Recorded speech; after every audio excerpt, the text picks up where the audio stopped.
everyone, Nick Bellezza, a hopeless guitar enthusiast here again. Now if you want a guy to do demos and reviews on last year's model, not cutting edge, older gear, well I'll tell you what, I'm your guy.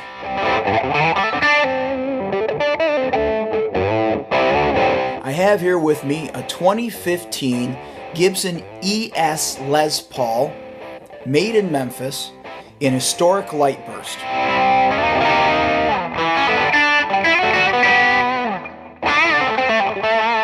Now, there's dozens if not hundreds of videos, blog posts, reviews, articles, forum threads about this guitar, as with any Gibson model. So why do another video and demo of this guitar? Well, I felt that it was a lot of regurgitated information, some of it incorrect. Gibson's sales pitch and some of the features are just kind of blown over. And I kind of wanted to, as always, get into the details, go under the hood, and show you some stuff that I think gets left out in a lot of other posts and reviews.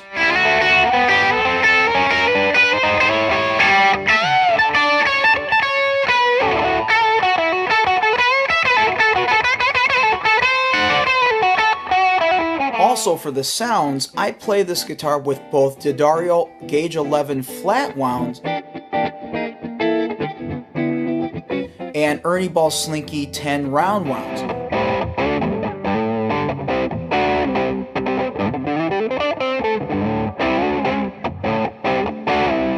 So you get to hear both a mellow, warmer, jazzier tone and the more typical, brighter rock tone.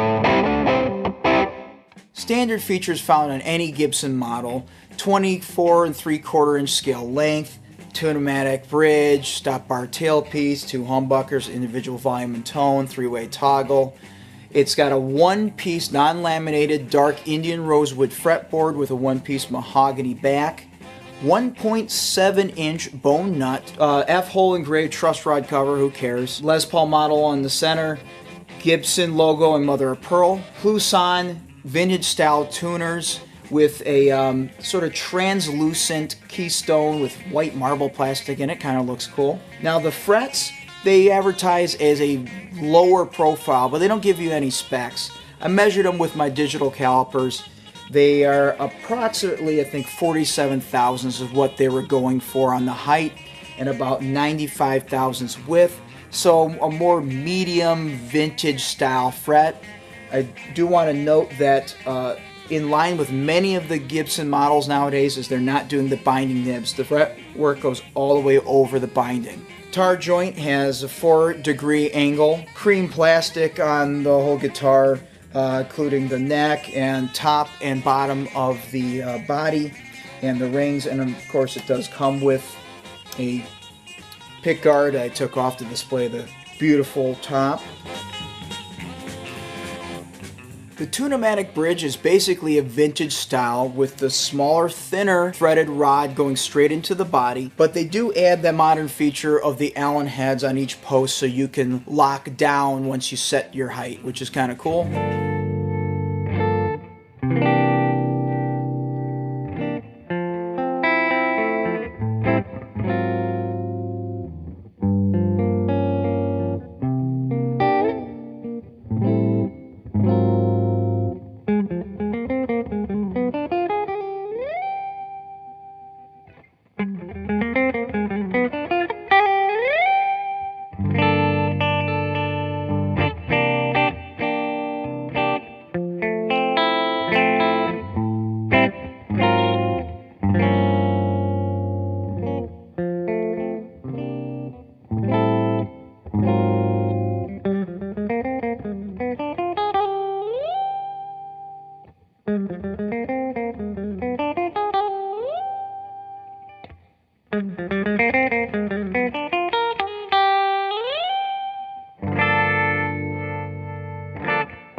This guitar features the MHS Memphis Historic Spec Humbuckers, which according to Gibson is their most accurate PAF replica to date. Boy, I've heard that one before. Now, pretty much every humbucker nowadays is a PAF replica. I'll let my playing display the tones of the guitar. It's very subjective. According to Gibson's website, they're wound with 42 gauge enamel wire, with Alnico 2 magnets in the bridge and Alnico 3 in the neck. Now, most reviews have that flip-flop, but according to the site, it is Alnico 2 and Alnico 3.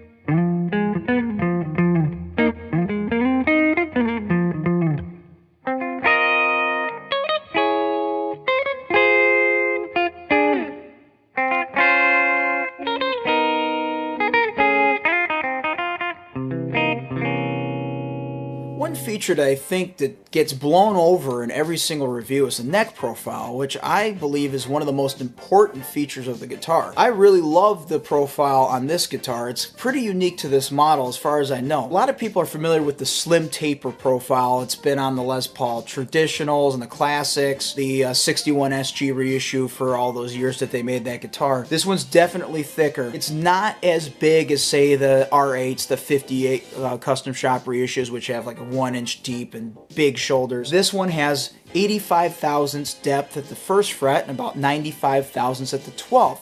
It's a rounded C profile, but there's definitely more meat in the taper. So it fills your hand a lot more, and plus the 1.7 inch width nut versus like a 1.65, it definitely feels a bit chunkier.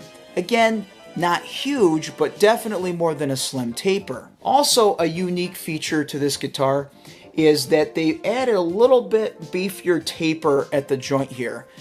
A lot of the guitars, this is the weakest point of that neck. A lot of headstock snaps here where you have the truss rod cavity butting up against the back heel. So there's a little bit wider taper at the end of that. The truss rod is what they call a historic construction, where it's a larger diameter rod, single action with the anchor here in the body and standard acorn nut, coated with Teflon so it's not encased in the tubing.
Now, the thing that sets this guitar apart from any other Les Paul, of course, is the hollow construction.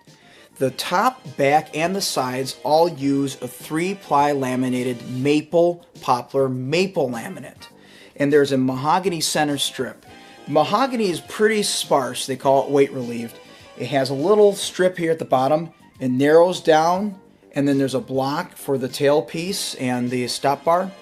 and then it goes back up to another strip, and then it widens out again for the neck joint. When I changed the strings, I took the time to take the humbuckers out and look at the thickness of the 3-ply laminated top. Now the F-holes have the sides painted black, so you can't tell the thicknesses, but you can when you take those pickups out.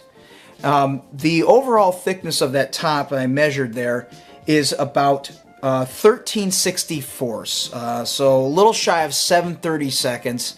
But if you notice, that top veneer is it is a veneer. It's basically a sheet of AAA maple. I measured it to be about 3/64 of an inch, so it's very extremely thin. The middle ply of poplar is about 3/32 thick, and that bottom section of maple is about 1/16. Now that might vary a bit throughout the guitar. Of course, I can't measure the back and I can't measure the sides too accurately. But you'll notice some of the kind of machine routing, the splintering of the wood in there. It's a mass-produced guitar. I mean, that stuff happens.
Now, the store that I purchased this from displayed this guitar as a historic light burst.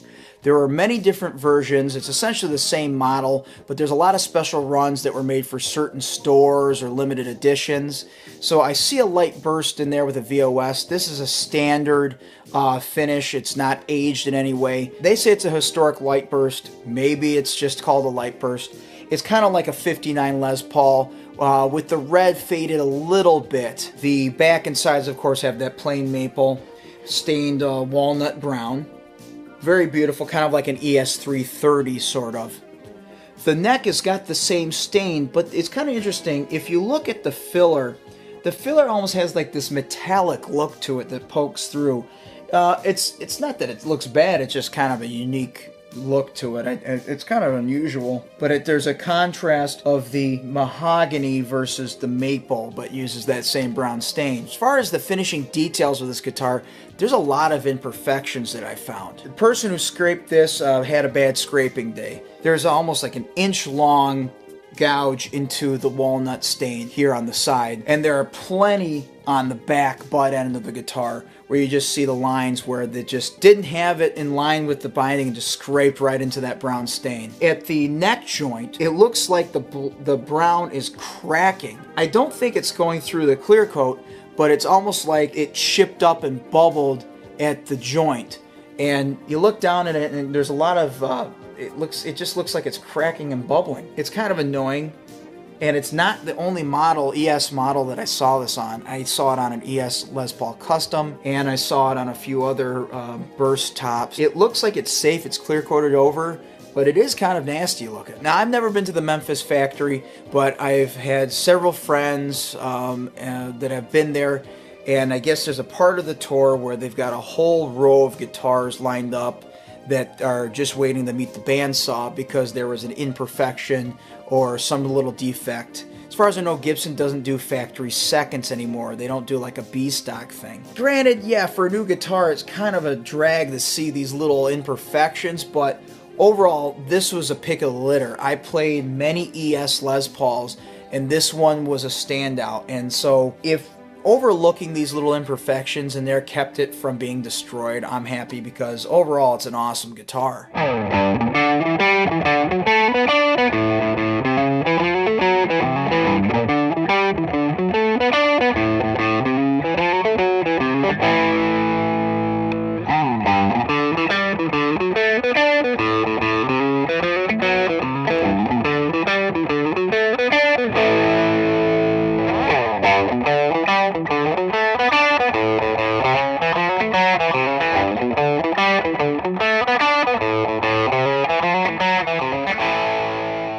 Let's take a look at the case. In my opinion, I think that this is one of the more top-of-the-line hardshell cases that Gibson has. It features a brown Tolex covering, a nice beefy padded leather handle, a black or dark gray plush interior. In the pocket, you have the Gibson Memphis warranty with checklist and a certificate of authenticity. Now, if I had one complaint about the case, it's just that it was actually almost too tight of a fit. I remember when I purchased the guitar, I felt like I had to almost crunch the thing to get it to fit in the case. But now that it's lived inside there a bit, I think it fits pretty well, and I don't have to crunch it anymore.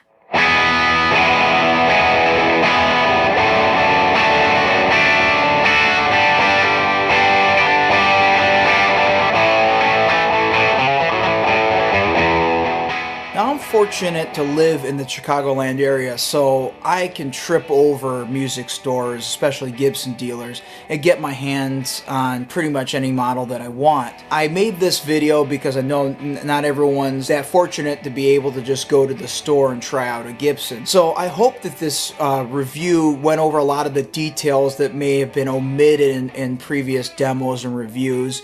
And if there's something that I wasn't too clear on, or maybe a miss, comment below so I can go over that and display some of the features that I might have missed out on. In conclusion, I'm not going to say that it's a great guitar. It's a mass-produced assembly line guitar like all Gibsons are, and there's nothing wrong with it. Most guitars are.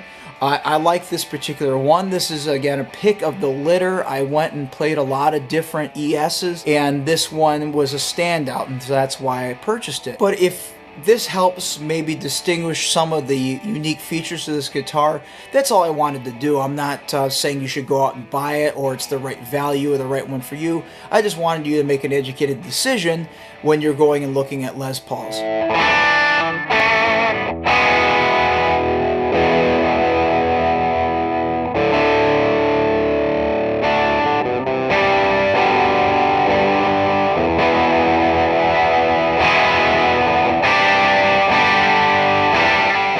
Now, there's many different ES Les Pauls in the line. Don't let that confuse you with the special runs and limited editions. Every guitar nowadays is a limited edition. It's basically the same guitar that I displayed here, maybe with a different finish and certain specs, which should be highlighted. But overall, it's the same guitar.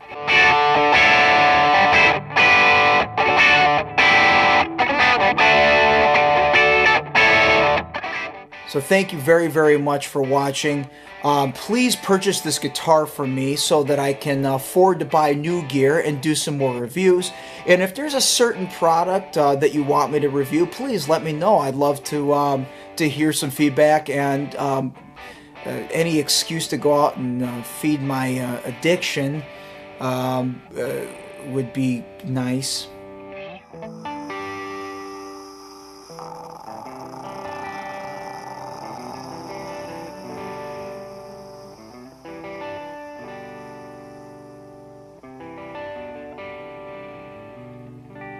Okay, sorry about that. Went brain dead for a second.